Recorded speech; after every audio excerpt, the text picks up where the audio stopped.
eliminación deliberada de un ser humano inocente. Esta doctrina se fundamenta en la ley natural y en la palabra de Dios escrita. Es transmitida por la tradición de la Iglesia y enseñada por el magisterio ordinario y universal. O sea, el Papa ahí recuerda algo que es de sentido común, que es la gravedad y maldad del aborto.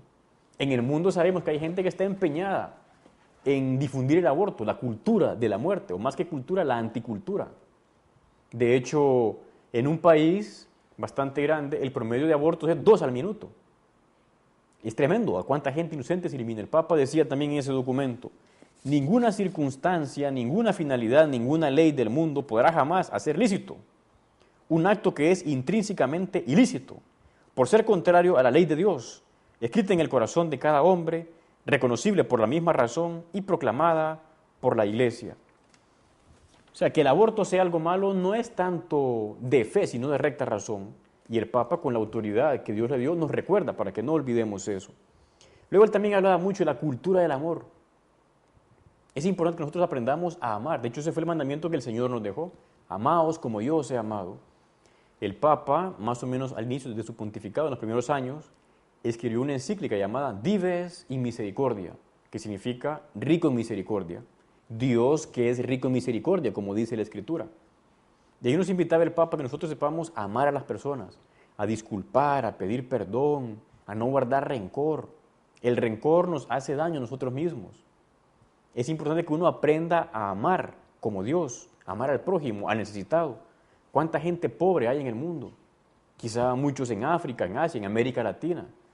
Y uno no debe pensar que ama a Dios si no ayuda a esas personas de alguna manera. Dice el Nuevo Testamento, una de las cartas, miente quien dice que ama a Dios a quien no ve y no ama a su prójimo a quien ve.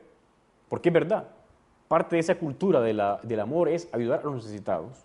Y luego entra todo el tema ahí del amor limpio.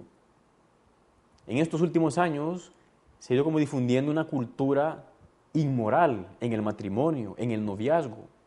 Y el Papa era fuerte para recordarnos que el amor en el matrimonio debe estar siempre abierto a la vida. Los anticonceptivos, los preservativos han hecho mucho daño en este planeta.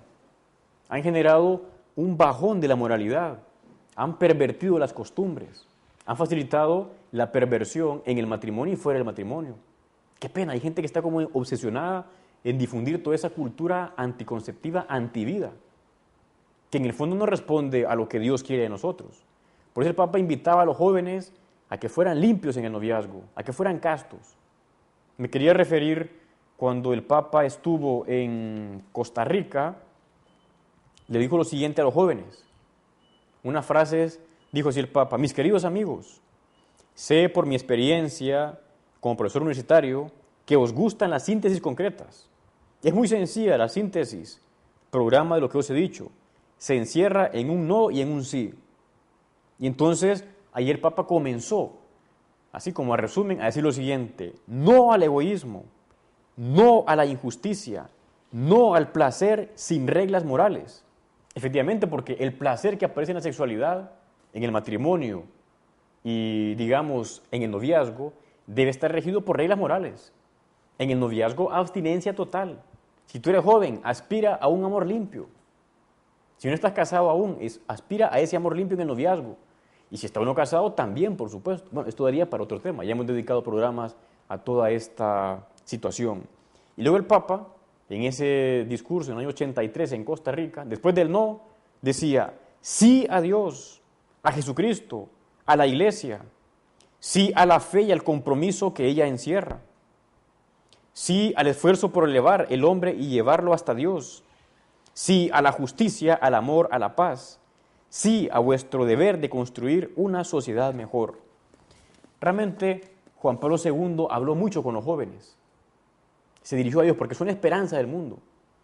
Como usted sabrá, antes de morir parece que el Papa dijo unas palabras ya en su lecho de muerte, dirigida a los jóvenes, les dijo algo así como: os he buscado en todo el mundo y habéis venido a verme, a estar a mi lado, y os agradezco. Los jóvenes pueden dar mucho por el Papa, por la humanidad entera. De hecho, en una ocasión decía el Papa a los jóvenes las siguientes palabras que pueden servirnos también a nosotros. Les decía así: por esto os digo a cada uno de vosotros, escuchad la llamada de Cristo, cuando sintáis que os dice, sígueme, camina sobre mis pasos, ven a mi lado, permanece en mi amor.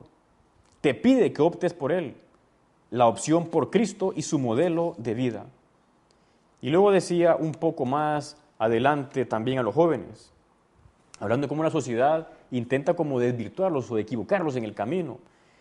Os dirán que el sentido de la vida está en el mayor número de placeres posibles.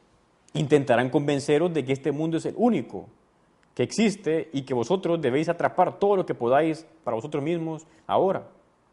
Oiréis a la gente que os dirá, vuestra felicidad está en acumular dinero y en construir tantas cosas como podáis.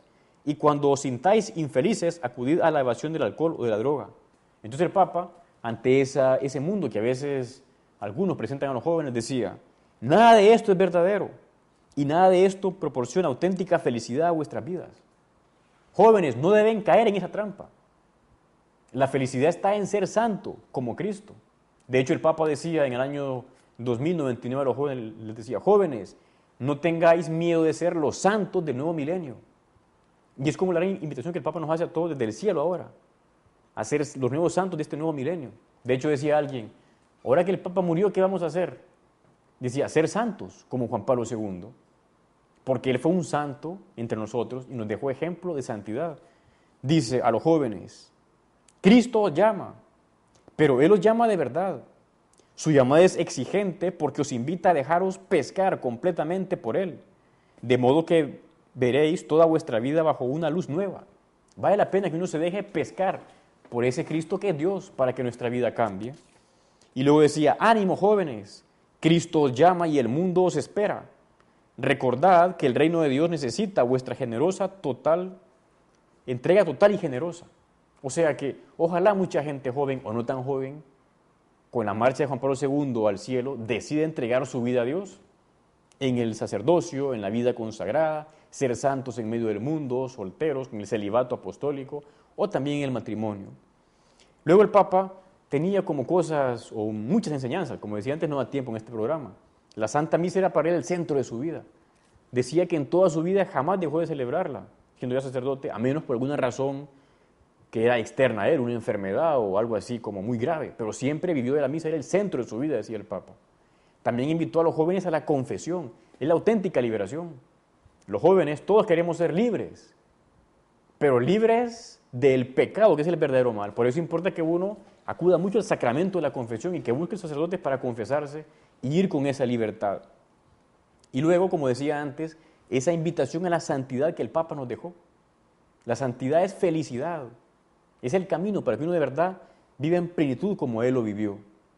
Para terminar, quería referirme a ese gran amor del Papa, que es la Virgen. Usted sabe que el Papa le decía a la Virgen, ese lema de su pontificado, fue el lema totus tuus. En latín significa soy todo tuyo. Y el Papa entendió que para llegar a Dios a través de la Virgen, decía otro santo reciente que él canonizó, San José María, el fundador del Opus Dei, decía San José María algo así como, a Jesús siempre se va y se vuelve por María. La Virgen es el camino más fácil para llegar a Dios. Nos imaginamos cómo habrá sido el encuentro del Papa con la Virgen en el cielo. Es fácil imaginárselo. Cuando le dice ya a ella, cara a cara, totus tú, soy todo tuyo, madre mía.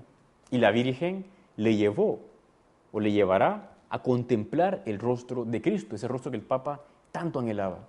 Realmente ha sido un Papa inmenso, un Papa grandísimo, Juan Pablo Magno. Vamos a pedir a Dios, a la Virgen, a Él también, por el nuevo Papa que va a llegar y por todos los papas en la historia de la Iglesia. Aquí aparece esta imagen, Juan Pablo II, con todos los papas que han habido, muchísimos de ellos santos.